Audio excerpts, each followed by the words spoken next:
Guys, welcome to another video. As you can see, I'm not in the Jeep, I'm in a truck. This is not my truck, this is a loaner truck. And I want to throw a shout out to the Jeep dealership for loaning me this truck while my Jeep is being serviced for recalls and other things that needed to get done. But yeah, this behemoth of a vehicle is like a Ram 1500. It's dope. I mean, it's cool. I don't like it though. My wife likes it. She keeps saying, you know, hey, be grateful you have a car and you can go to work. And I'm like, dude, I'm super grateful I have a car and I can go to work. It's just, it's not the Jeep. And she's like, ugh, whatever. So if there's any Jeep owners out there or Jeep lovers who feel me and can relate, I just really miss my Jeep and I kind of want it back. So anyhow, I just came back from a job where I was hired as part of a film crew, and I was just basically, my job was to get aerial footage of the neighborhood, the site, and some B-roll for a show. And as much as I wanted to vlog while I was there or talk about it now, they legit made me sign an NDA while I got there. And they gave me an SD card to put in the drone. And as soon as I was done flying, they legit jacked that SD card from me, so I couldn't even copy any of the footage. Oh, and then they gave me a check, so can't really be mad at it. But yeah, that is one of the jobs that I wanted to deal with. So I'm going to take this opportunity now to tell you a little bit about myself, tell you what I'm about, and answer a couple of questions that I've been getting a lot lately, especially because of that video that I posted about 3 months ago. Now, I know a lot of you have been tuning in and stopping by because of that video, and if you dropped a like or a comment or even subscribe because of that video, dude, I am super grateful for that. I did not expect that video to get as many views as it did. Understand that this whole vlog and this channel was just to document my journey as a Part 107 pilot, because when Part 107 came out, actually before Part 107 came out, I was a Part 61 pilot. I was working in corporate America and I hated my job. I just saw Part 107 as an opportunity for me to supplement my income so I can go fly more, right? It has since evolved into this career, this business, whatever you want to call it, where I have several clients. One is that DP that I'm working with. He feeds me a couple of jobs a month. You know, I also work with a real estate photographer who will shoot me several addresses every week, and I will just go out and shoot them. I'll just basically take some aerial photos, aerial video clips. I'm not in charge of customer acquisition. They deal with all the customer service. They deal with all of the post-processing. So I don't have to do anything. All I do is I fly, I shoot, I upload, and then I go on to the next one. I also have jobs where I work for a marketing firm out here in Irvine, and their primary client is car dealerships. So they hire me to go out and get some aerial footage of the car dealerships. And so, you know, in the commercials you'll see like aerial footage. That's some of that footage is mine. I also work with a couple of roofing companies and solar companies, and I do some inspections for them. And you know, they'll feed me every now and then, like maybe one or two jobs a week, depending on like the season.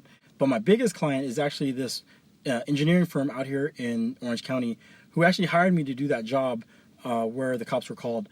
And they feed me, and they're the ones that keep me the most busy. So I will go out and survey a site for them, you know, in Irvine or Paso Robles. They flew me out to Arizona, and if you guys didn't see those, I vlogged all of those. So that's what the whole channel is about, is really to document my journey as a Part 107 pilot, right? So for you guys to sit there and give me that much love and support, man, it means so much to me, and I really do appreciate it. You know, I want to throw an extra special shout out for all of you who have commented on, you know, hey, kudos for being patient, great job for remaining calm, like all that stuff, right? You know, remaining professional. And the reason for that is because you have no idea how much those comments encourage me. It was super hard to be able to maintain my composure that day, especially when he started like rattling off my license plate and giving a description to dispatch about me. So it took every ounce of will that I had, and it was probably the hardest thing I had to do that day was maintain my composure. All that kept going through my head was, if I flash on this dude and I really say something and I react, that's not going to do me any good. That's not going to do the industry or my business or us as a community as a whole. It's not going to do us any good, right? So I just tried my best, and I'm glad everything worked out. So for you guys to sit there and acknowledge that, dude, I am super appreciative, and it really means a lot to me that you guys recognize that. And then there's some of you who commented, dude, I was with you 100% until you played the race card. Race has nothing to do with it. Why did you play the race card? That guy wasn't racist. He was just a jerk. All those people who commented on that, thank you so much for commenting on that. I do realize that it is a super sensitive subject. I just kind of want to give you guys a background, if you allow me. This was around the same time that cops were being called on people barbecuing in the park. Cops were being called on that little girl who was trying to sell water. So that's one of the reasons why it popped in my head. Like, why is this dude calling the cops on me? I'm over here just doing my job. Why would calling the cops be his first instinct? So I didn't really understand that. Just to give you a little bit of breakdown as to why that would have had came up. Yeah, I spent 11 years in the United States Marine Corps. And throughout those 11 years, I've traveled all across the United States and around the world. And, while I'm in uniform, the level of pride, the level of respect that people have shown me because of the uniform, I appreciate it, right?